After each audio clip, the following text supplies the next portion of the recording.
Hello, and welcome to another episode of Scavenger Life. This is episode number 334 at scavengerlife.com. Welcome to Trash Shelf Radio. Yes. We hope you're photographing or listing or packing right now.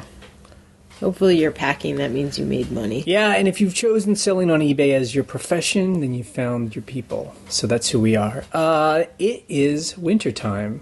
Yeah, it's officially winter. So because the time of change was last Sunday, we knew it was going to happen. It happens every year. But now that we have a helper who only comes in the evening times, during the summer it's fine. Because, it'd be it's light till 8, 9 o'clock. Our photos, we always love to have real light, to have its natural light. So we had to quickly solve the problem of her coming at 5 and it being completely pitch black. Now, I will say this. She comes at 4. Oh, 4. She comes at 4, and you're like, the sun is going down as of a half an hour ago. Right. So, she's here for 2 hours, or 3 sometimes. But, yeah, I had to figure that out, because I have, people do this whole thing that we used to do also, which is, like, you have those work lights that you can buy at, like, Home Depot. They're, like, clip aluminum work lights, and then you get daylight bulbs, and you have them all, like... And we have that set up somewhere, and it's, like, buried within our house. And I'm like, I don't even know where that is. So here is a very tall lamp that I've been carrying around since, like, 2005. The brightest bulb I have in the house, and it bounces off the ceiling, and it's kind of a, it's like an indirect light that bounces off the ceiling. Yep. There's no shadows, and that seems to be okay. How's it look? It looks good. I mean... sometimes the dark colors are very dark, but I just bring up the, a black or a dark blue. I just kind of bring up the brightness, and that's the best I can do right now. I mean, I think, you would think that since we have this, full-time store, we've had it for a long time, that we would have a whole setup where we'd have like a corner of our house or our workspace where it's like dedicated to photos. And I see people that have that. Yeah, they'll have like makes sense. A work table, and they'll have like lights that are permanently mounted. They'll have even like a camera that's on a jib or something. Yeah. I mean, it's really awesome. I think your mom has something like that. My mom kind of, has something like that. I mean, it's funny enough, we're pretty casual about it. We take pictures wherever it makes sense. Like, I normally take photos just on our dining room table. Yeah. Because it's... Well, it's wood. Yeah, it's like a nice farm table, so it's just wood. And, like we always say, it doesn't matter anything else. It's just what's in the camera frame. So as long as I keep the frame of the camera clean, that's all that matters. Like, our helper mainly just takes it on a wood floor we have, Yeah. Because the other thing, too, is, like, I love seeing people's photos on, like, the beautiful white background, and it, like, looks so beautiful and perfect, and I'm like, wow, that's amazing. The hard thing is, like, for our helper, it's like, we toss her the most random stuff. It could be clothes, shoes, it could be a jumpsuit. The thing's huge, and you're like, it's gotta, like, we can't have, because at first you were like, let's just use a light box, and I'm like, that doesn't work, because... Right. I mean, some people that have a light box, which is basically, it's like a little tent. Yeah. That the like lights a white tent. Shine through, and so it kind of diffuses the light. And you can make magazine quality photos. The problem is that that's good if you have, like, a certain size stuff. So it's only shoes or hats. Now, they do make them bigger. Yeah, sure. But we have stuff that's even too big for that. And also, I mean, again, we don't really have space where we could permanently say, this is where we'll take photos and we'll put this equipment up and it's never going to go anywhere. Right. Because we just really don't have a lot of space, to be honest. Yeah, I mean... that's the other thing, too, that I keep telling myself, where I'm like, oh, I should put stuff back on the mannequin. And I'm like, but stuff still sells. That's the thing that's so crazy. You're like, my stuff is... You know what I mean? I am pro-floor, anti-mannequin. Because for the longest years, we would only model stuff. Because we're like, what?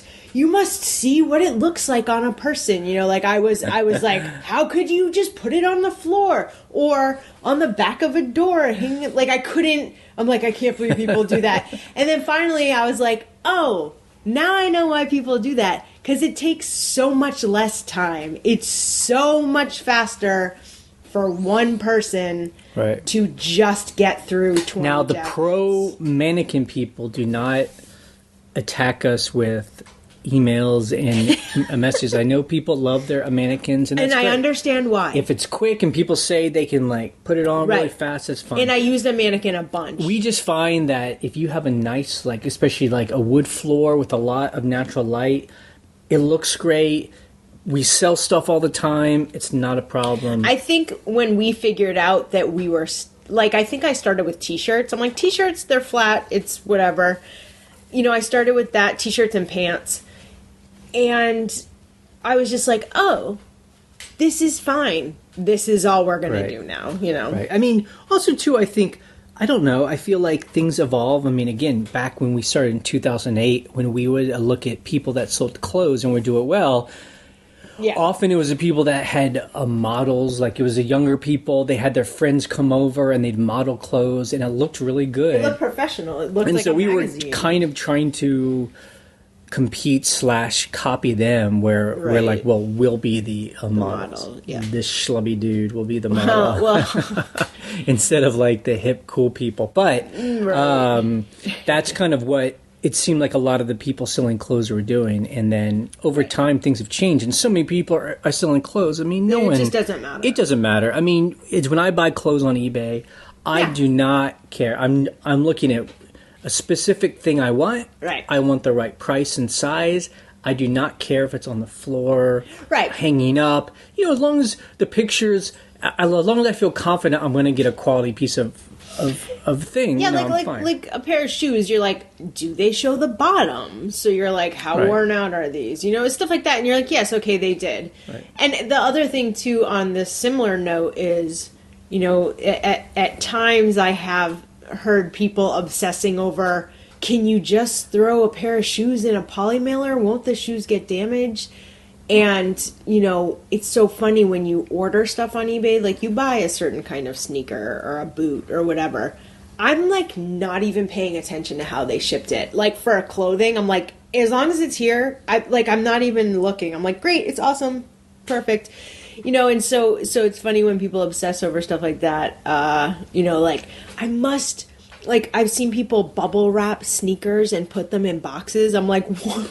That's so unnecessary. Especially like they take them to the post office, so they're getting paying even more, like stuff like that. I mean, those are people who are just selling their own sneakers, and that's it. I think, you know, each of us, if this becomes something that you do on a regular basis, and if you're starting to sell quantity, volume, then I think you start to learn where it's not about a shortcut. It's just about, I don't need to put like a little handwritten note. I don't need to like have tissue paper on everything. Right. And look, you should do what makes sense to you, always. But you get to a point where you're like, it doesn't matter. Like, as long as it gets there and it's clean and people are happy. Like, I've literally shipped like 10,000 pairs of shoes or some ridiculous amount, and I'm just like, it's fine.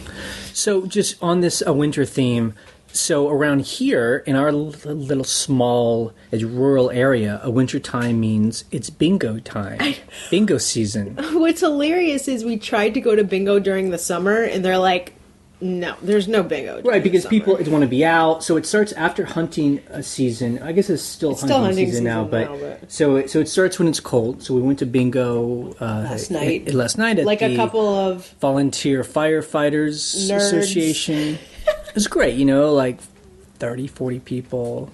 It wasn't that many people, and but it really is a great night out. Like that, those kind of things I really love because everything's so cheap. You get like a full meal for like $7. Fried chicken. Yep. And then, you know, it's $1 for 3 cards. You can't spend a lot of money. Like there are people that are playing like 6, 9 cards at a time. Each time. I was like, lady. And they really go through a lot of games. So they do like a game every 5 minutes. About 5 minutes every So there game. could be, you know. It's fast. 12 games an hour. So you could spend a lot of money. But I will say that, though, the lady that had 9, she won like 3 or 4 times, plus she won winner takes all, which was like... And she won the door prize of the apple pie with the ice cream. Yeah, so we're like, whoa, she spent a lot of money, but there's way more chances for her to win the money, plus she won the jackpot at the end. But we had a good time. We would just play 3 cards and we would share them. We shared 3 cards. And you actually won. I won the second game, which is like classic, like gambler. Yep. Like when you go into a casino and you're like, oh, I won right away. And then you're chasing that the rest of the night. And then if you blow through all of the winnings plus everything else. Yeah, it was so fun, though. It was good. But it reminds me of, like, that's a good scavenger fun time. Because it's cheap. Although, like you said, you can spend money, but you can just do it on the cheap, too. Yeah. It was very fun. It's also the holidays coming up. And on the blog, on the... of forums, people, especially newer people, have been asking about, like, what is it like? Yeah.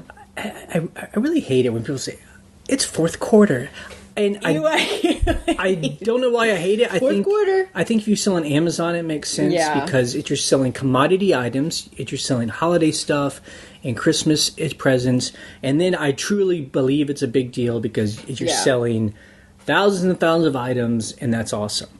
I know for us, as people who sell on eBay and sell mainly like just weird, like old vintage stuff, our sales definitely go up, but it's not like it's crazy. I feel like our sales go up maybe 20%. I mean, I don't think it's that much. I don't know. I mean, I guess we'd have to look back. It honestly, it really depends on the year. I mean, there have been years during Christmas where we were like, whoa.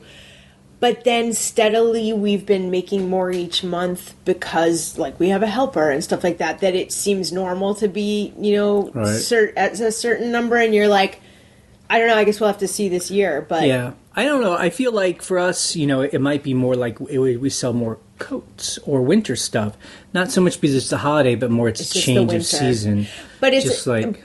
It's true what you're saying, though. I think newer people are like, oh, are my sales going to double? No, your sales aren't going to double. Well, or I guess it depends. Our sales don't double.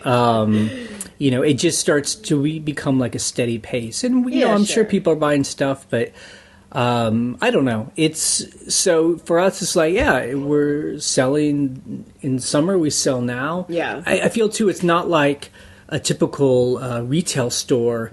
Right. Where, I don't know, I read like these retail stores, they depend on the holiday for like 80% of their sales. That's why Black Friday exists. Yeah, exactly. I mean, again, we don't depend on Christmas to be 80% of our sales. It's like a nice little boost, but it's like a bonus. Yeah. But also, like you always say, do not judge, how your store should go by this time.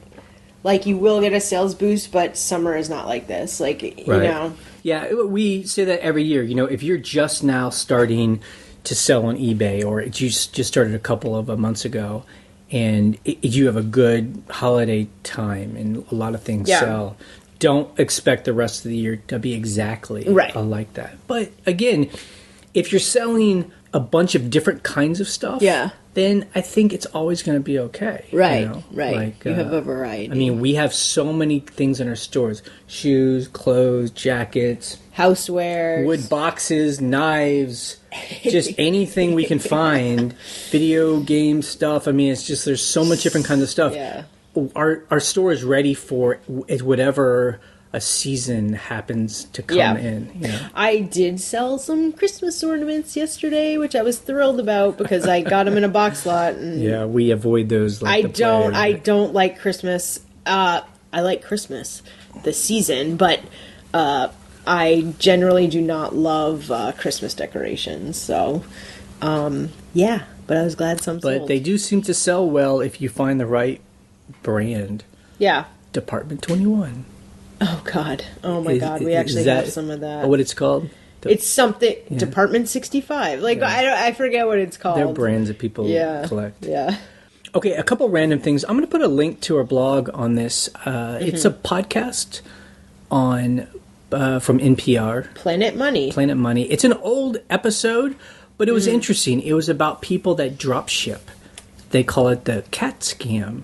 The cat scam. And I happened to hear it just as a replay, but where this guy and his wife, they made an item. A cat toy. Right, like they invented it, and they had it and they sell it on Amazon. Like they have it manufactured. And then he started to notice that people were selling it on eBay. Right.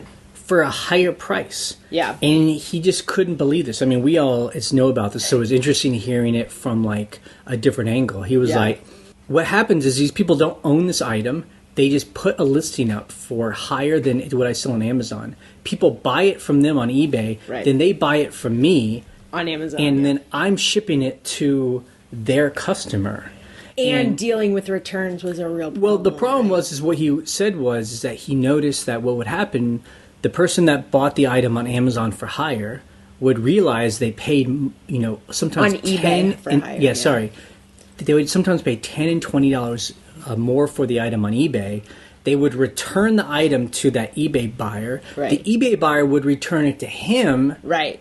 And it would already be opened and damaged. Right. So he was losing, and he was like, how do I stop this? And there's nothing no you can stopping do. it. And the story was just interesting how the problem is that people are, in a sense, they aren't smart. Like, right, it is smart. If you why don't not buy it on Amazon for cheaper? Well, I know why. I mean, look, I buy Amazon stuff on eBay because I don't have Prime right now, and I'm like, I'm willing to pay just a little more for buying it without like $7 shipping. Like they have Prime, so they're only bumping it up a little bit. Got it. Like, so it's cheaper to buy it on eBay that way because we would have to pay exactly because that person has Prime. You're using someone else's Prime membership for a little bit cheaper. Right. I know that sounds ridiculous, but there are certain things like Amazon Basics. Like cables for your iPhone are basically for me the best and most affordable, and my cables, I lose them, I break them, whatever. So I buy them on eBay from someone who's like, here's a 3-pack, and it's cheaper than you who don't have Prime, you loser. Oh, the other thing I noticed, sorry, this is a tangent, but I wanted to buy a certain something on Amazon, a certain variation of something, like it was something in this larger size. It's only for Prime members. Like, it was a bulk food item. And I was like, oh, it's cheaper if I buy the bigger one. That's great. It's like literally half the price. Prime members only. So why is it that we don't do Prime membership? Because I know there are people screaming like, I love Prime. It's great. You get to watch all the videos. The one year, video games. The one year we did Prime, we had bought it on sale. It was $75. Right. Because usually it's $99. And we were like, well, cool. That's awesome. But... we stopped Prime because you were like, we don't order enough on Amazon. Yeah. But it sounds like maybe it's we do. Look, we need to choose between Prime or Costco because I want one of the other. I guess I just hate having these like membership fees where like, do we really buy enough where I'm going to save, So the theory is that we are such scavengers that we're like, well, we have a Walmart in our town, which some people are like, oh, well, I hate Walmart. Whatever, like it is the place that has everything in our rural area. So Walmart has tons of stuff super cheap. Anything you want basically is there. Right. We have a discount. We have the discount grocery store. We go to yard sales and estate sales, and we find stuff for super cheap. So we're like, do we really need to like go to Costco? Because there's a Costco like 40 minutes from us. It's not that far. We're finding everything, enough. So, same with Amazon. It's just a math, we just haven't really worked it out yet. So. Yeah. A couple other kind of scavengery stories we talk about this all the time. For rentals, we buy furniture on Craigslist instead of buying it brand new, which would be very expensive. Yes. So, and we actually upgrade furniture in our rental that we've had for a while now, just because I think it's nice because we actually get people that come back, and it's nice to show that we're upgrading the house. Well, so we got some couches, where there were nice couches, but they didn't quite fit, and so we got a better couch, and it was an IKEA couch, which if we'd bought it brand new, it'd probably be about $1,000. It would be $1,000. We instead got one from some people in Northern Virginia for $300. Now, and I will say this couch, we bought the same couch for the River House, also on Craigslist, but I replaced the legs because I didn't like the legs that IKEA had. I replaced them with wooden legs. They have chrome legs. And this couple had already replaced the legs to the exact same ones that I wanted. Right. That's amazing. And the reason why she sold it so cheap, she was like, it's probably a little bit dirty. So we were like, we have a shampooer. We were like, well, we'll just shampoo it, or we could always unzip the covers and wash them. So we go pick them up from a younger couple. They're probably about your age. I think mid-30s. I think he was my age and she was a little bit younger. And they had a really fancy house in northern Virginia. And I bet we could have gotten the couch for even cheaper. Because as she says, I'm so glad you guys came. Our new one's coming tomorrow. So, if I had known that. I would have offered you $100. I would have been like, man. But the couch was almost spotless. So it's nice. You know, and some people, we buy it from Craigslist, it will actually be even dirtier than they say. This was spotless. It was a great couch. I won't say it's spotless because I had to shampoo it. But after I shampooed it, I was like, this is great. Right. But we also always look at the price of the price that people paid for a house.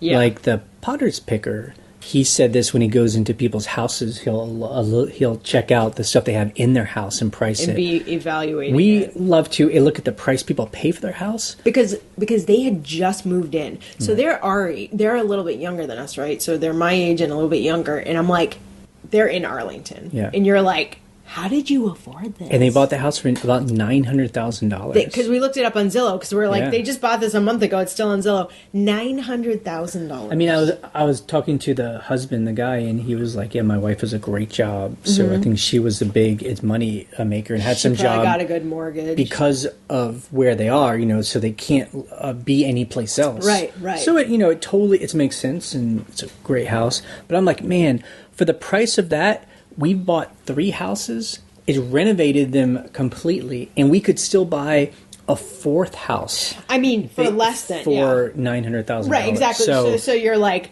but like you said, they're tied to a job right there. Yeah, so it really is like that whole, that equation that each of us have to do about like what kind of job we want, where we need to be, like do we go out on our own, and can we live anywhere, and if we can live anywhere, do we live something cheaper? So it's a whole we're always doing those calculations pretending to be other people like those people. We were like, just in our heads, because we pulled up and we were like, I was expecting it to be like an older couple, like they've owned this house for a long time, and they're like, no, we just bought the house. We're like, oh my god, cool. Yeah, it's amazing. And then the final kind of scavenger thing I wanted to talk about before we talk about our actual eBay store this week is, so we're heating our home now. It's a winter time. We got to heat everything. Yeah. The power of insulation, Ryan. It is. And I sound like it's my father now. I remember, for all of his faults, the one thing he put into my head was like, he was... back in the late 70s and early 80s when I was a kid, he was like the guy that would drive a Pinto. Yep. Because back then that was what an economy car was.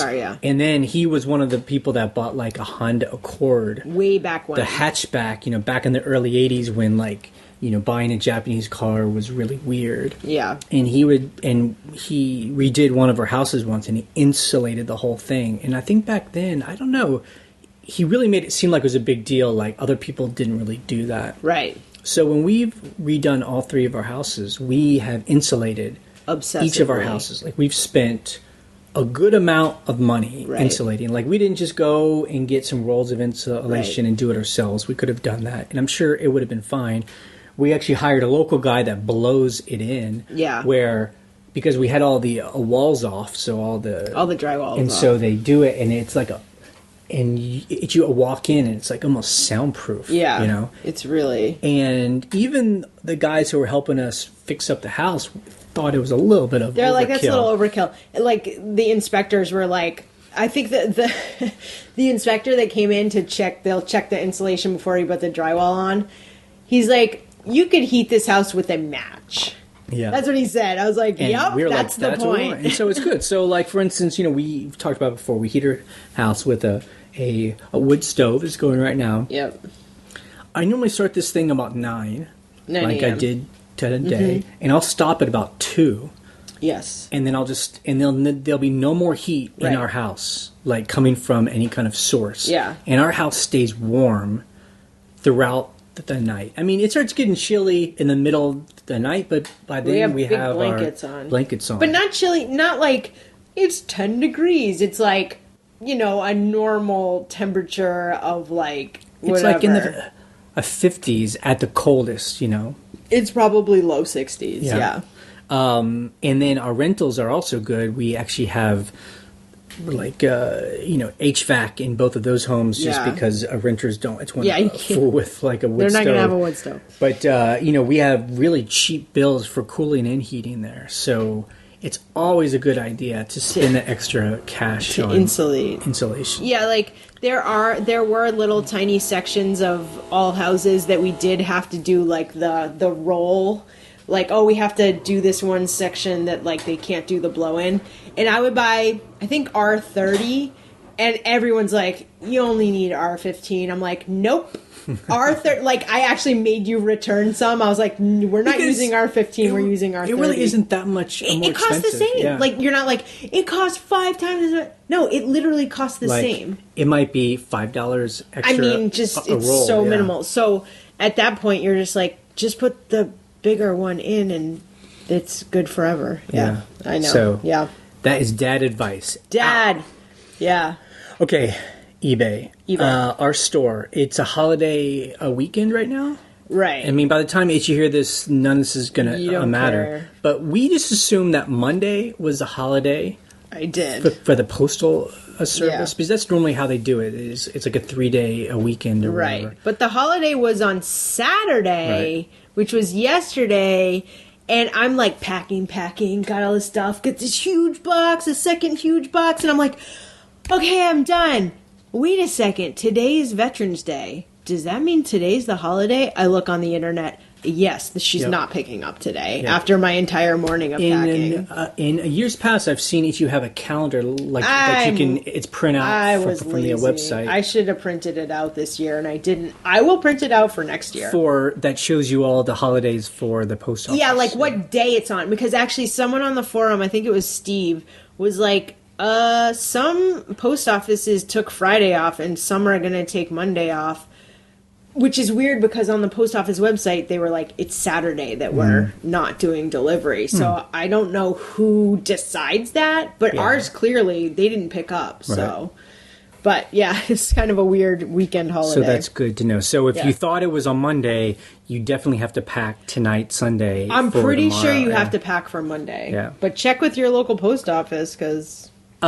just speaking of like eBay buying things like clothes... I tried to buy old socks on eBay, used socks, and I lost the auction. Let's be specific. They're very technical. They're smart wool. Right. Now, I've owned smart wool socks for like 15 years. I didn't realize they were actually wool. It says it's wool. I know, but I thought smart wool was like a synthetic... Fine. That's not the story I'm trying to tell. I'm just saying like that, people are like, why would anyone buy used clothes? I mean, so I'm not talking about used clothes, I'm talking about used socks. Because these things are expensive. Someone had an auction. We were talking about auctions on the forum. I snipe auctions like crazy. And this was one where someone else was sniping too, and he out-sniped me at the end. But I was willing to pay $6 for one pair of used socks, and I lost. So, but you did make an offer with another seller the same day and talk them down on price and did a deal with them, and you got... Yeah, we do that as well, and we've talked about this where, that's one reason why I like eBay over Amazon. Amazon's just like, I don't know who owns this. I don't know where it's coming from. It's just like a website, and if I like it, I buy it. eBay is more like you're at a flea market. You're talking to people. Yeah, so, I will message people and be like, I love that a lot of socks, How about if I give you take this much? X amount? People do it to us all day long. Even if they don't have a make offer on there. Well, especially now because you can do it through messages. Yeah. So it's great. So sellers know. All right, I'll send you a little It was great. Yeah, so that was good. So you did get some. Last week we talked about we sold these snakeskin shoes, these like pumps. Ferragamo snakeskin shoes. And we sold them. We bought them for $15, sold them for $110. Not bad. And I was like, yeah, they've probably been in our store for 4 years. Like, it seemed like a long time. We actually had them in our store for 7 years. Look, I looked up because I have, like, back then I did all these pictures in folders and I have them all archived. So I was like, when did we take pictures of that? August 2010. Those were in our store. Those were one of the longest items we've ever had. Right. But that's why forever we were like, why won't these sell? 7 years. So people are like, that's crazy. So let's do the math on that, okay? Yeah. So now, to be clear, because we have an anchor store, we get thousands of free items per it's month that we can put up. So we don't really pay. Well, we pay the monthly fee, but yeah. Right. But so why don't we say we did have to pay it every month, and so it's 10 cents per a month to have an item on eBay. Right. Under the store category, we have the store anchor store. Yeah. So that's That's $1.20 every 12 months. Yeah. Times the time we had it. 7 years. 7 years. That's $8.40. So that's how much we paid in listing fees for that item. But we sold it. We bought it at $15, sold for $110, paid $8.40 to have it up for 7 years. We still make out like bandits. We still made like a lot of money on this is those why, shoes. to me, the list it and forget it works. It works. It works. It's the numbers work out, And that was like really probably one of the most extreme examples. That's an extreme example. I basically laughed out loud when I looked at the number because I was messaging you over the computer and I was like, guess when we listed that? And you're like, what? August 2010. It was like another a lifetime, It was. We talked about, we had a piece of furniture that we sold, and we're doing this thing, instead of making the buyer figure out how to pick it up, we thought we would just put free shipping on it, and then we would figure it out. Right. It was an experiment, and we got the piece of furniture for free. It came with the house that we bought. Right. So I just went on uship.com. Yep. Put in a bid, an auction. Like, I've got this thing. Here's where it is. Here's where it's going. I only got 2 people bid on it. Yeah. And I picked the guy who seemed more cool, more communicative. Yeah. It was more than we had hoped. It was $350 to ship this thing. So we sold it for $700. Right. So we paid half, which is fine. That's just It was huge, though. It's a wardrobe, so it's like 6 feet tall. Yeah, it's massive.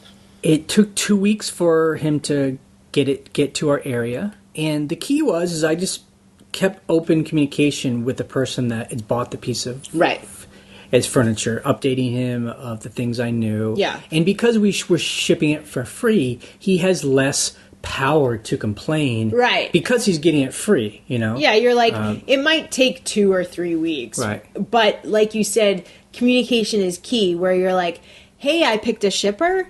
He's going to come to Long Island. Yep. I will message you as soon as I hear anything. And the guy, the shipper came yesterday. He had a Sprinter. Those like, I love the Sprinter. Yeah, those like cool, like really tall vans. It's like a huge cargo van. And that's his business. He just goes from, he says he'll go from Maine to where we live in Virginia. So basically the northeast and south, or the... It's the northeast. Yeah. We're kind of right on the edge there. We're the Mason-Dixon line. We're the it's mid-Atlantic too. Mid-Atlantic, yeah. So. And he just does this every week or two. He'll go up and down, and he's got people that sell furniture, and that's what he does. Yeah. And so it's cool. But the great thing is, so now we have his contact info, and we can kind of be like, how much is? But I mean, again, that's only if we sell. It's within that area. Right. I don't know what it would cost to ship something like that to California. That's the thing. I mean, we talked about it yesterday where you're like,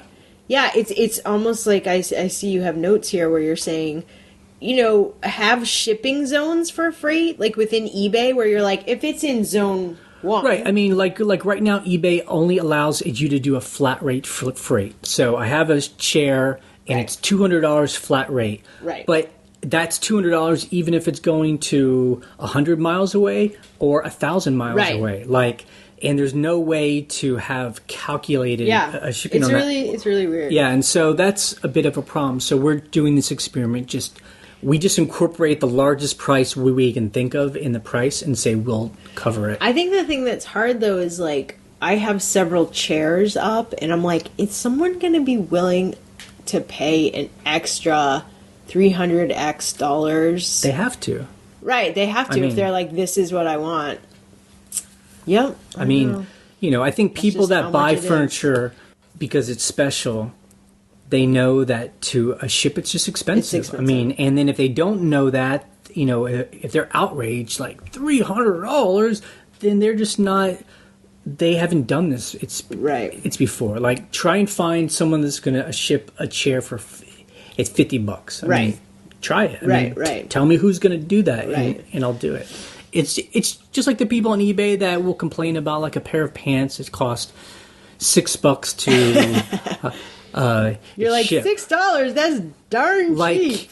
The guy on the forum was good about that. I think it was it's Mike from Atlanta, where he says when he has people email him those kind of things, he says, "Look, tell me how. Yeah, how can I ship this clock to you in Taiwan for under the amount I've told you? Tell me who." Tell me where, give me a link, and I'll do it. Well, then if you never hear from them again. Well, that's what I did with the guy who bought these they were two lanterns, this guy he was in Taiwan.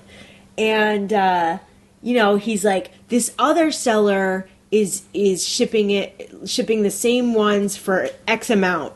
And I was like, if they can do that, they are losing money. No doubt. Yeah. There's no way. These things are 23 inches tall, And then guys say, like, don't put insurance on it. But then it's like, the insurance isn't just for you. It's for me. I told him that. He said, I don't need insurance. And I said, so if it gets broken by the time it gets to you, you're not going to ask for your money back? Because that's what insurance is for, is to pay me. I was turning outraged. I know. I was turning outraged. I know. That's the end of that story. Okay. This is a big subject here. Guaranteed delivery. This is the new program that eBay has rolled out just in the past couple of weeks. We just started talking about it a week ago, and I just started to notice it too. Yeah. When I'm buying on eBay, up in the upper right-hand corner, kind of a bit down, but above all the items, hey, what does it say? Guaranteed 3-day delivery. And there's a switch, and a buyer can say, turn this a switch on and show me anything that will ship. It's within 3 days. So I normally am like, I don't care about any of this stuff. This does seem like a pretty big deal because they've really made it prominent. Right up there. So we opted into this program. Like a month ago. Or we got invited into it. And so I noticed, there's... On our seller dashboard under its performance, there is a widget that shows you if we're in or out. Okay. And that's cool. That's something new that it's helpful, I noticed. And then they judge you every couple of weeks. They evaluate you to make sure that you're keeping up on a shipping in time. So that a widget's going to tell you, it's going to be its percentage rate. Like, I think you have to ship... Delivery. It's within that time, like 97% of the time. Right. So that's cool. The problem is it doesn't tell you what items are in and what items are out. I had to go and act like I'm a buyer in our store. Yeah. And check out everything in our store and then say, show me anything that's going to ship. It's within 3 days. Out of the 5,800 items we have in our store, only 2,600 items would ship. It's within 3 days. And we went through the criteria. Everything is the exact same. You simply have to have one of their shipping options available, and mainly it's priority. Priority, yeah. And priority was on everything. And I even made sure yesterday, because there were some things where I was like, it's media mail. No one's going to pay for priority. And I went through all my listings, and was like, I'm adding it. But you did that by what category, right? I did it category by category. I could have done it through business policies, but I don't have them turned on the large store. So I did it through the bulk lister. And just because category by category, because I'm like, okay, ties will always be first class And now I'm adding priority. So first class, because you can't just, so shipping nerds and bulk editor nerds, you can't just add one. You can't be like, oh, add priority to all these, like you can with business policies, which is why people love them. You have to be like, keep my first class, add priority, save them all. But the problem was, like you're saying, we were like, so I did that. We meet all the criteria. One day handling, you use eBay labels, which I'm like, who doesn't use eBay labels? That's crazy. Who's a seller? And, all the criteria. And so I called eBay today because I was like, why are half my listings guaranteed and half aren't? I'm looking, so I pulled up one t-shirt that has first class and priority. And is like, guaranteed by this date, guaranteed by this date. Awesome. Everyone can see that. It's great. Second t-shirt has first class and priority, not guaranteed. Same thing, right? Same exact category. And so did you actually talk to a good guy on eBay, a rep, an anchor rep. And showed him those two things, and he couldn't figure out why one was the other. He was like, that's so weird. And it sounded like he was good. He was like, don't change either of these. I'm going to send these links to a developer and see what they say. And then he says, and I'll call you back. Whether he calls you back that doesn't seem to happen very often. And, whether or not he does is what he says is going to be something else. But you hope so. Right. But there does seem to be something kind of a wonky in the guaranteed. And it is a bit of an issue because, again, I see they've really made it prominent. It's so prominent. For a buyer to turn it on and off. If it was down in a sidebar, like where... Right, like lower. Now, it is down on the left sidebar also. Right, but they've put it way up top. Now, the thing about the Guaranteed Delivery Program, if you're nerdy enough here, it is location-based. But if you have priority mail, from East Coast to West Coast, it should be 3 days, no matter what.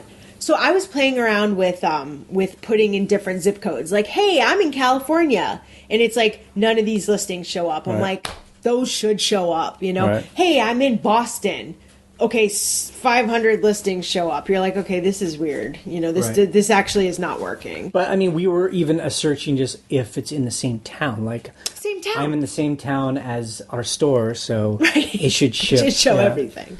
So hopefully they will work on that, and if you're in that program, cool, check it out. And if you aren't, I think you just Google it, and you can get on a waiting list. Get on a waiting list. Our second store is on a waiting list, so they're obviously rolling out slowly because it's buggy. Have to fix some bugs. But I think the issue that I brought up with the rep was, this is Christmas holiday selling time, and if people are like, I want to see all these items, and a fraction of eBay listings aren't showing up, that is a huge problem for sellers and eBay. People have complained about this every year ever since we've been on eBay. They do these fall updates, and they do pretty major changes during the fall. And by the time it's all getting rolled out, Christmas. It's November, so it's a holiday season. They should be rolling these things out in February. Yeah, you're when it's not as busy, so it's very kind of weird.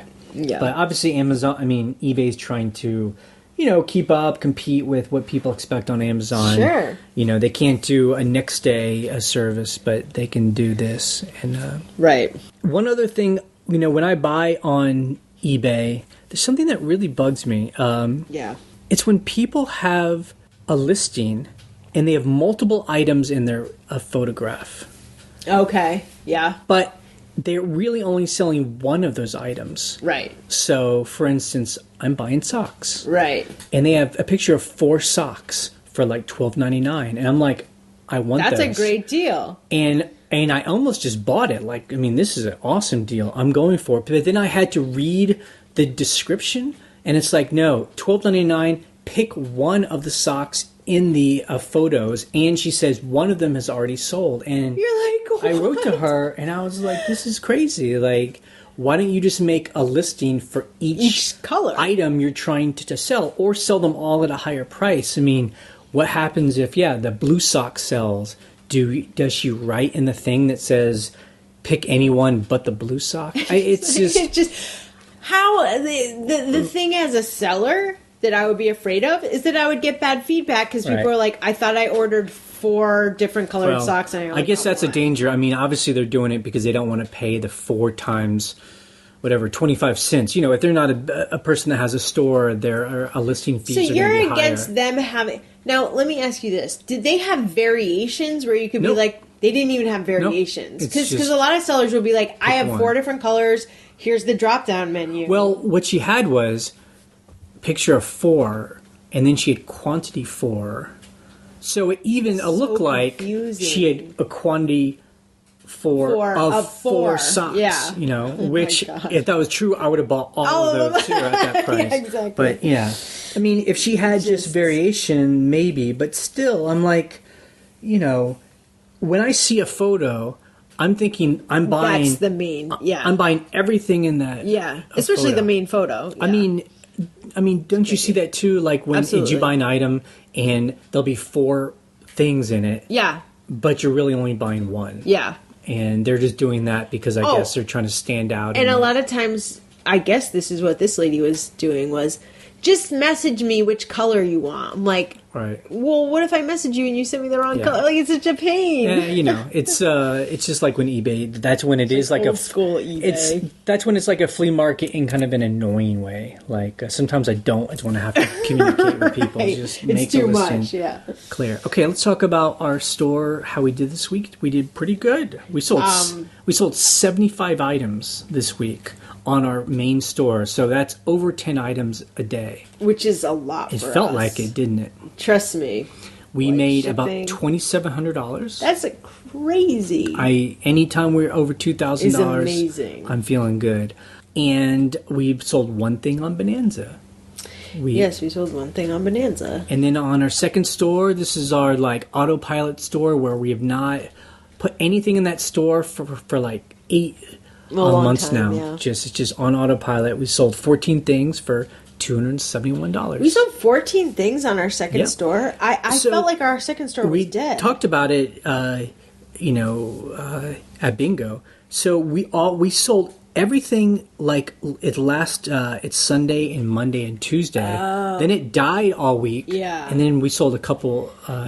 It's more things. So it's one of those weird weeks. That's interesting. Yeah, we had those first few days of the week where I was like, man, the second store has all this stuff selling. And then it was like, nothing. Yeah. So that was weird. And just a couple cool things I think what we sold an Irish sweater. Like Made in Ireland. Yep, just one of those, like, anytime we're at thrift stores, I love going to the sweaters, especially this time Yeah. of a year, and I can spot them from down the aisle. These, like, thick, it's wool sweaters, and then they'll have a tag, like, made in Ireland, made in Sweden. And the thing about this Irish sweater is 2 things. We've been to Ireland and we've been to Scandinavia. And if you're like, let's just buy one of those nice ones, they're like $300. Yeah. So I put a high price on this because it had never been worn. Someone went to Ireland, they bought a sweater for someone, and then that person donated it. And we sold it for $100. It's Yeah. within a week. It was It was nice. super fast, yeah. We had talked about these saddles. I went all in at a yard sale from a woman that had 4 of these things. I just bought 4 of them for how much? It was $100 because they were 25 each, Yeah, so it was $100. $100, yeah. And I was like, oh, I'm going to make out like a bandit. But I don't know anything about these things. It was just, let's just try it. Yeah. Anyway, we've made money already, but we've had did them make for a money. while. We had these 2, and we were like, let's just get rid last of them. 2. We tried putting them on auction, cheaply, thinking Like someone would buy them. $30. And then last night, someone bought them both on Buy It Now for $70 total. For both of them, yeah. And it went to exactly who should have bought them. Right. This wedding company in Manhattan. Yeah. So And- like they do super high end weddings. Like so staging Yeah, so I was weddings. like, Yeah. this is a prop, and that is who should have bought these. Is Yeah. like because Like- they're worn out, they're leather. Yeah, like they don't care. They don't care if no it's one's gonna ride rideable. these things. Yeah, exactly. And so, the wedding company it's funny, they do these, they had pictures of past things they did, Yeah. and they had like these models painted in gold and glitter. handing out hors handing out d'oeuvres. drinks. It's like, that's the kind of wedding I want to I said when I saw that picture, I was like, if we ever got married, this is the only way I would do it, is people in gold body paint and gold like spandex handing out drinks. That is the only thing that I want. It's the best. And then lastly, also to someone in Manhattan. They're not in Manhattan, they're in LA. Oh, yeah? Yeah, he's in LA. Okay. It's World War II or like, 1950s, Navy wool jumpers. Like those shirts with the stripes and the stars. Over there. Oh my God. This came from like a big military box we bought a long time ago at an auction. Years ago. Some guy was in the military. He died. His family just sold off all of his military stuff, and we've been selling stuff out of that. And I think these are. Is there still some stuff in there? I have 2 jumpers left. Wow. Although I think one of them was not his, but one of them is his. And so we sold 2 of them for $150. And I looked at this guy that makes his clothing line on his website. And it looks like it's one of those ones where this stuff's not made in China. It's made here. It's like handmade. And he like incorporates like vintage army and into Navy a new stuff with like denim. And he'll sell like a jacket for like $1,200. His t-shirts, I was like, a flannel shirt, $800. Right. What? So good for him. He's bought from us before. Yeah. I actually looked up his username again because we've talked about him before, and he's bought stuff from us for several years actually, even before I recognized that he was like a person. And I'm sure this has happened to other people too, when set designers and guys is like this buy stuff. We've tried to reach out to people like, hey, thanks for buying. Like, are you looking for anything particular? They never. We never hear back from them. But they still, like the guy from Michael Kors, the shoe designer. No, but I would love to have like a relationship where he's like what are you looking for? Find me XYZ, like I'll buy on a regular basis. But the thing is, with eBay, they just can look all the time. Yeah, you know what I mean? Right. They're just like, I just find it on eBay. It's basically their version of going to a flea market. Right. They just sit at home or in their office and they're just going on eBay. It's like a big flea market. And the prices are so ridiculously cheap on eBay, compared to like the high-end markets, vintage markets that you would go to. Okay. Anywho. Who cares about those guys? All right, the scavenge of the week. This is what's exciting. You are so excited about this. I was so, it was like, this is where, okay. So we were going to a town kind of close to us to go to the grocery store. And we're going to thrift stores.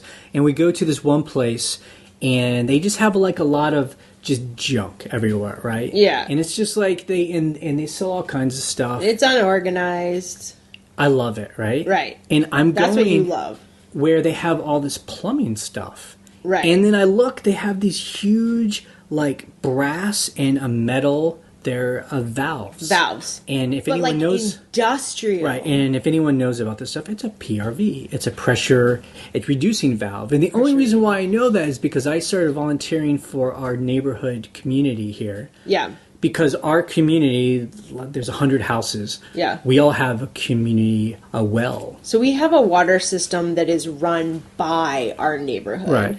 And so I'm volunteering to help update these pipes because these pipes were installed in the 60s and they're rusty. And leaking a lot of So water. all summertime, we hired a crew to come and they dig up certain areas and we put these new valves in there. And so I'm like, I know exactly what these things are. Now, do our valves look like those? No, I mean, these are nicer. super high end. So, we're buying ones that are smaller because our pipes are smaller in our neighborhood. Okay. We'll pay $200, $300, $400 for these things. So I see these are like what they put inside of an urban area. Like these are like the Rolls Royce of like where each one's supplies. like $70. Anyway, I go talk to the manager and I'm like, how much for these? Well, first I saw it's one and, Okay. he gave me a price and I'm like, that's great. It was like $35. Right. And I'm like looking it up on eBay while I'm there. And you're I'm like, what?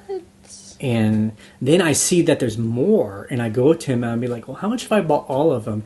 And he started getting a little bit sketchy because he's like, oh, he kind of, I guess, knew. You must have known. Because, why else is like a normal person going to want to buy these? It doesn't matter. But that's the classic thing. Right. That we all talk about. And maybe other people are good about like, yep, I'm a seller. I'm going to sell them. I'm just like, you know what? We're doing water in our neighborhood. These might come in handy. If they're a good deal, I'll buy them. it didn't matter. Shouldn't matter. He was just being like, ooh, okay. But he named the price. That kills me. You're like, oh, $30? Well, there's 10 more back here. So are those $30? So I bought them all. Why not? I bought 10 of them for $350. I went all in. Anything he had that was out, I was like all in. I almost want to go back and start crawling around to see if I can find more. Get so mad. but it's so funny because you're just like, number one, you name the price. Number two, you kind of know that these are nice. Not you, the guy. Yeah, they're made in Sweden. They're beautiful, enamel. But brass. who else? But it's who's like, gonna buy this? It's one of those things like who else is gonna buy those things? So anyway, I think we can probably sell them between $300 and $500 each, conservatively. So we went all in. I would like tomorrow for us to do that, to take pictures of these and to put them up and just see if they sell, and we can. They're heavy as ship them. hell. Yeah, but they're solid. We can ship them, yeah. Yeah. You just have to help me. Those are heavy. Okay, things we learned in the forum. We were talking about a bunch of stuff, but one thing that popped out was, and we've talked about this before, because we've never experienced this, but there's a lot of people that sell on eBay. They're in their retirement age. Right. They're in their golden years, where they live in a cold place and they have a summer or whatever, a winter place, and they're snowbirds. Right. And they're like, how do I sell in both places? Like my mom is totally trying to figure this out too. And, I don't really know the answer. But this guy was saying that eBay will, like if you turn off at your store in your cold place. Right. And you start a second store down in a warm place. Yeah. After 90 days, your first store, supposedly they'll delete those items. I mean, that's what he was saying. If you don't have them turned back on, it's within 90 days. Like, basically, you're turning your store off via, is it vacation mode? Because you're like, do not show any of my listings. But in theory, those listings are still active. Because my mom would still get questions from people who had, like, bookmarked something. Right. Like, the general public couldn't, like, look at her pages. But someone would be, like, asking her a question. She's like, this still seems active, though they can't buy it. You know? So why don't we just brainstorm? So a couple things that you could do. You could just load up your entire store, your whole inventory. And bring it with you. And drive it down to where you're going. I mean, it depends. I mean, we've talked to people, like, they only sell scarves. Right. They just put them in boxes. Your mom has talked about that. Yeah. Like, it's want to have... Like linen. It's 4 totes of stuff ties that I can shove in there. Right. I don't think that's a practical thing, but so that's one way of doing it. So it's your store is just a mobile store. Yeah. The other thing is, what if you turned off your first store? Right. Go down to your hot place down in Florida and you start a second store and you find and sell stuff down there and then you turn that off and come up. So what if you, just put it on vacation, but what if you just change your handling time to like, if you change handling time to like 5 months? No. No. The most is 30 business days. But my theory was this. Number one, we're not sure if they deactivate listings after 90 days. And I think the fear is that they delete them, so all your photos and that would be a nightmare. Gone. Yeah. So if that's true, we don't know if that's true. I asked for documentation because I want to hear where that's ideas coming from. Yeah, like who told you that? But what if you did this? Because actually what he was saying is he's like, I go back up to check on the house and get some mail and do whatever, which you shouldn't have to do that for eBay. But what if you did this? So your second store is on vacation, in quotes. What if you open it back up real quick? Right, like 5 minutes or an hour. Yeah, you're or something. like, it's open. Right. It would suck if someone bought something, but and then you close it for another 90 days. Right. So that's 6 months. Right. Yep. Is that possible to do that? Where you're like, open it up. So anyway, that's kind of what I was thinking was like a temporary fix. But, if somebody has an Anchor store, you know what? I should just ask the next time I call. Because I would love to know.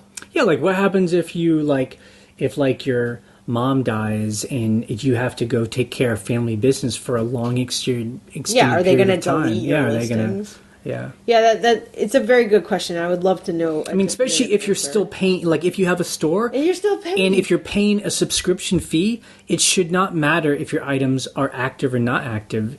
You're paying for that store. It's interesting that you say that because I didn't even think of that. Like, if you just put your store on vacation for 6 months, you're paying for both places. Yeah, but I mean, it's not much. Like, like it's not much, but you're like, but you're paying for the luxury of having that store kind of hold. like in autopilot or something, you know. And then the third option, obviously, is to find someone in your cold place to ship for you. Sure, it's for you. That's what our friends Mikey. That's a dream. Yeah, that's what our friends Mikey and Wendy had done when they were gone for 6 months on a road trip. Was they found someone to just stay in their home, a house sitter, ship their items for them, you know? And they did it. Yep. That's amazing. Okay, let's answer questions or hear comments that people called in about. The phone number is 540-407-8486. Hey, it's a fellow, this is calling from Florida. I have a question regarding having 2 eBay stores. How do you run it? Are you signing in and out of the app, or are you just accessing the 2 different stores on your computer? Because if you're using the app, you have to sign in and sign out to go back on the other store. So what are you using when you have the 2 eBay apps in order to make checking out both stores easy? All right, thank you. Bye-bye.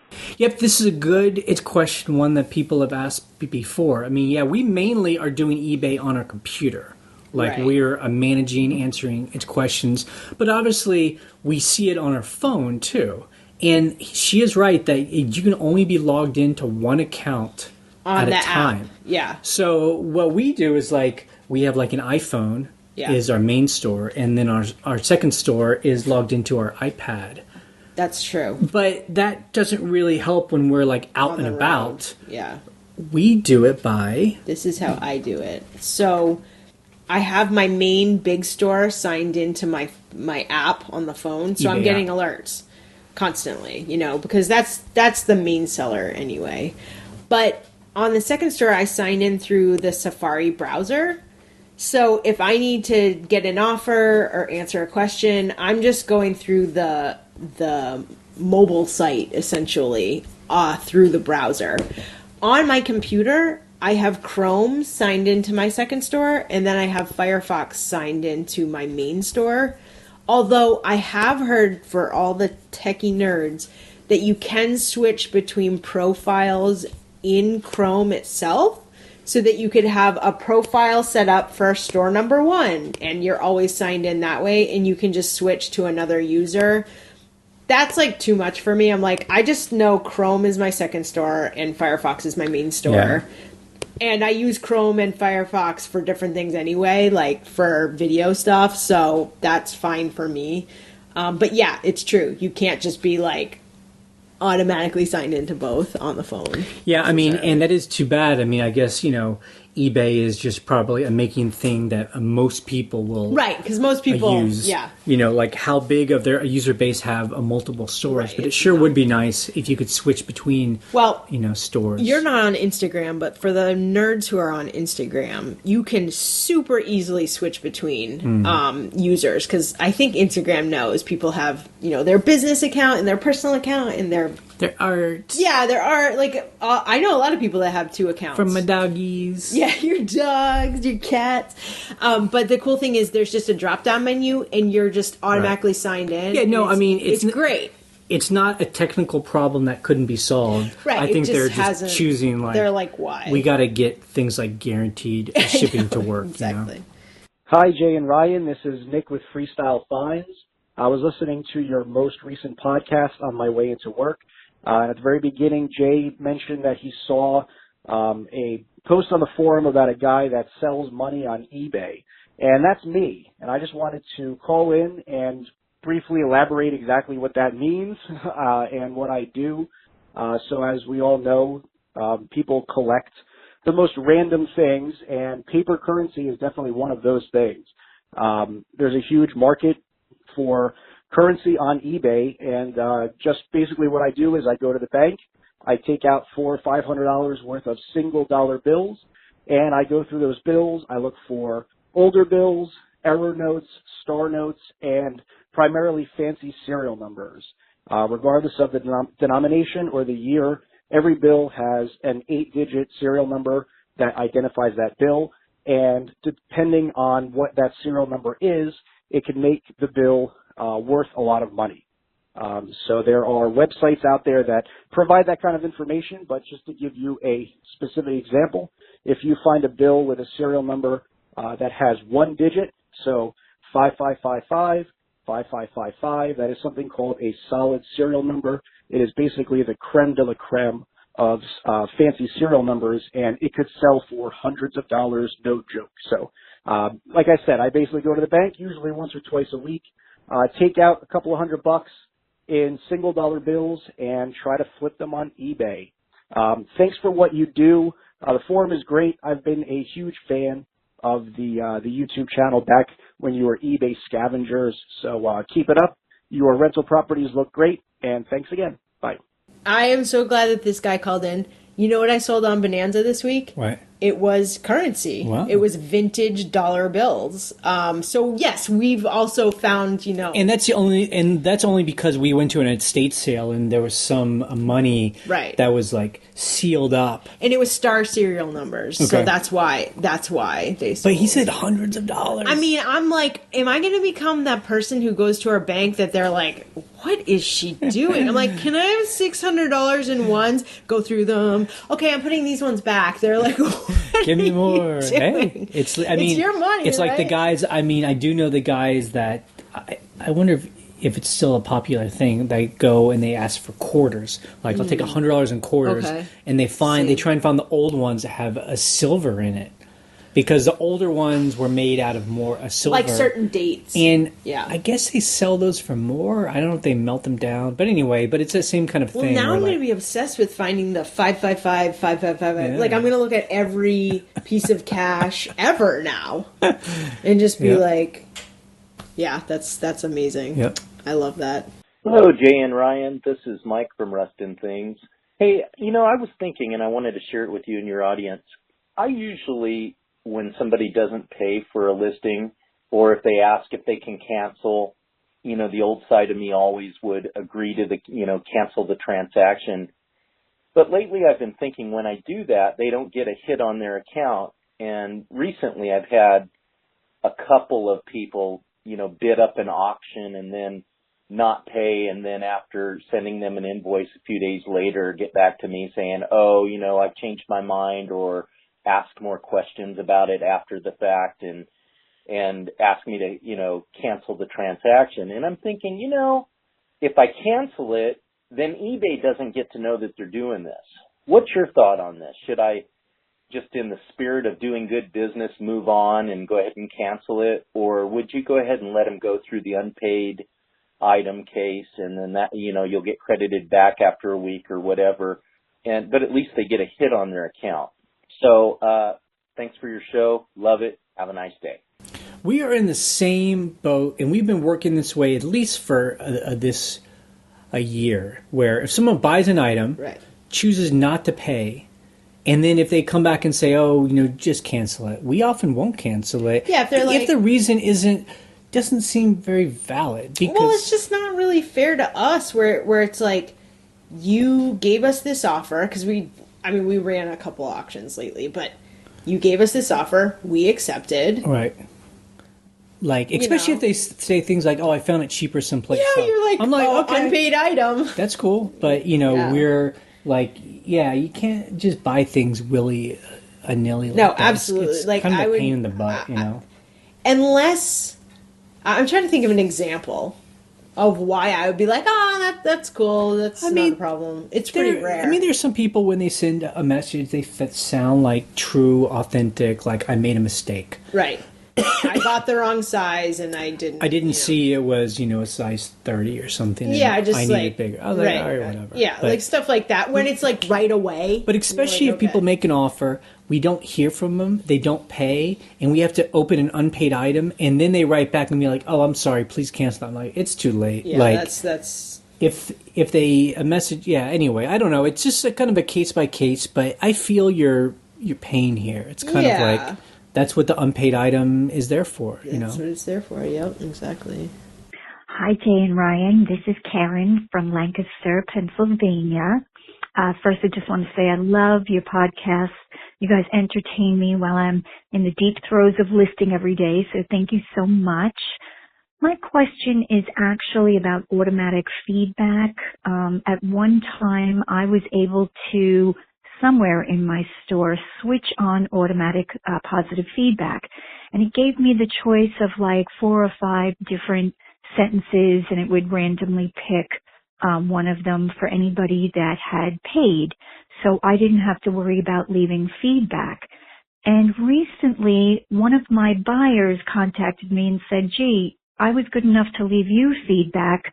Why did you not leave me feedback? So I went back and checked, and to my horror, nobody was receiving any feedback from me, which I felt really bad about because I put a lot of work into my customer relations. So I can't find this on my computer, and I was wondering if you guys have that ability. To be truthful, I opted out of Hub because there were some discrepancies in my total sales numbers, and when I called eBay about that, they weren't quite sure what was going on, so I'm just using the classic site. So if you guys have any information or knowledge about how I turn on automatic feedback, I'd appreciate it. Thanks so much. Bye. Yeah, so automatic feedback is great. We just checked ours. Ours is turned on, and it gives like a message. I just use the same message for everyone. Yeah. But yeah, you can do like a rotating like 5 different messages. But I'm not sure where that is. But I think if you called eBay and said, how do I fix this? Why isn't this turned on? My suspicion is that when you opted into the new seller hub and then opted back out again, that it turned off. Some preference turned itself off. That must be what it is. So eBay should Can you be even able... opt out of that new seller hub, or which? I have no idea. Yeah, I don't know. There's a way, I think. I'm sure if she called eBay to ask them how to do it, because it sounds like she did, they told her some weird convoluted way to turn it off. I think eBay is like this maze where it's kind of it's always forward progress, and they just get points where like the door slams behind you, and then you're stuck in a new room, and you just don't know how to get back. I got to deal with this thing. Yeah, exactly. It's like those horror movies, like where then you have to deal with all the craziness in that room, like Saw. I've never seen that. Have you seen those movies? I don't. I'm not into horror movies. Scary. Why do you think I don't watch? So scary. Oh my god! I watched Mindhunter, and I was like, I'm literally having nightmares.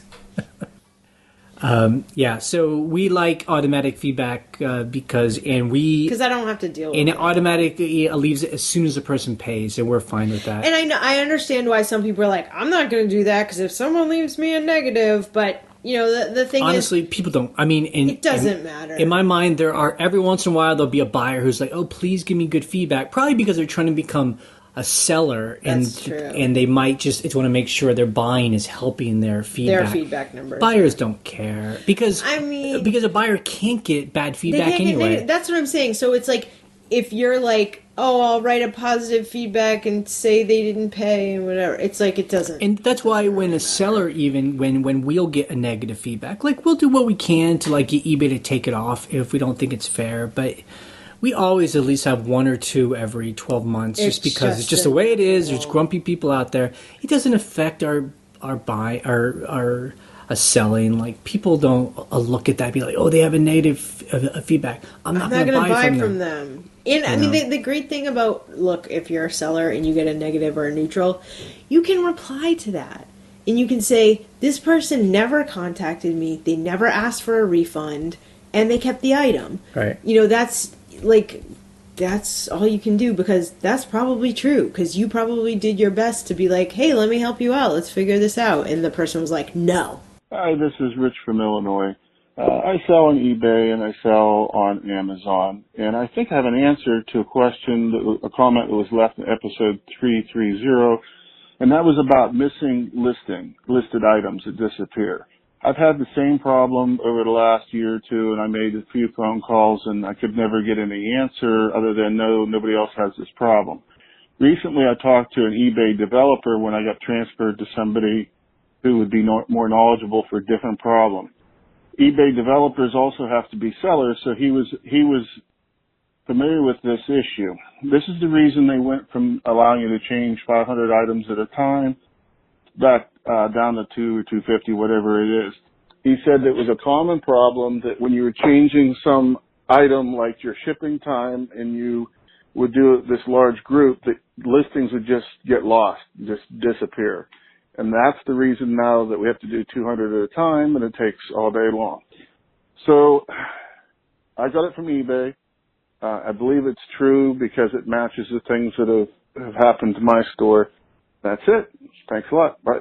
Okay, so what you're saying, let me try to sum this up. So what you're saying is people like me who bulk edit items, that eventually stuff just gets stuck in the system and like goes away. Well, he's talking about, we've had people on our forums come in and say when they've actually gone through their inventory, like in their home, and done an inventory, they've realized that there might be 100 items that are sitting in their home that are not on eBay. That they thought they were on eBay, but for some reason got dropped. And he's telling us that it's because when you change things in a bulk way, things can just drop out. And it could be true. And we've talked about how we're about to do an actual inventory of all of our items, of our 6,000 items, so we can give each item a location, so we can find things easier. Right. People are like, "Oh, you're gonna find 100 items. There'll be hundreds of items," and that might be true. And that could be true. Now, I will say, eBay did have it where you could only bulk edit 200. They've now switched it back to 500, which we're happy about. Yeah, I can see the drop-down menu for 1 through 500, 501 through 1,000. It's curious to see my hypothesis is like the people who end their store every 30 days, like end all their items and re-list them as new items. Yeah. Because they're trying to fake out eBay thinking they have all these brand new items. Yeah. I think those are the people that are missing out on items because they accidentally forgot to list. They aren't keeping up with some because if you're ending items, I mean, then it really is out of a store, right? And then if you don't put them back in, but we never do that. We did it once. Yeah, so ours are always like listed forever. So, but we'll see. We will see what it's like, and we will. I do want to say this. I forgot to mention it earlier. There was a bin of posters sitting on our front porch, and you were like, "Are those listed?" And I was like, "Nope." Well, because I took pictures of them like in the summertime or something. Yeah. It was like, a long time ago. And I was like, I don't want to list them. But I listed them, and one sold like right away. Yep, so $50. Yeah, come on. Hi, this is the Lucky Sparrow from Nebraska, and my husband and I's scavenging confession is the time that he found 10 boxes of high-end wine and fancy alcohol next to our neighbor's trash. And he routinely bikes around the neighborhood on garbage night looking for treasures, and this was the biggest one that he'd ever found. So he brought it all home, he set it out on the kitchen counters, and we ended up throwing a lot of it out because gross, it had been opened. And we're not really that big of wine and hard liquor drinkers. We're more beer people. So we gave away all of this to our friends and family for Christmas. And whenever we'd be invited to a party or a dinner, we would show up with a bottle of really rare 1978 wine from Spain. And it really caused people to invite us to their parties more often. We became very popular party guests. A couple of the bottles we found in the boxes are some scotches that are pretty valuable, so we will be selling those, and but we're really happy to share some of our haul with our friends and loved ones. And there's nothing like looking at each other across the table and thinking, that wine came out of somebody's trash and now we're all drinking it. It's pretty awesome. Well, thanks for all you do. Good night. Okay, that's it for the podcast this week. You can check out our blog at scavengerlife.com for the links we discuss and to join the conversation on the forum. You can call and leave a question or a comment on our voicemail line. The phone number is 540 407-8486. We post an episode every Monday morning. On Wednesday, we post a What Sells video that shows what sold and how much it sold for, currently brought to you by Steven Schultz. You can subscribe to us through iTunes or through YouTube, and you'll always get the latest episode. You can listen to our other podcast, which I am hoping to update soon-ish, on shampooandbooze.com, where we talk about our vacation rentals. You can rent our vacation rentals. They are on the sidebar of both podcasts. Okay, we're ending this podcast in 3, 2, 1. Bye. Bye. Bye.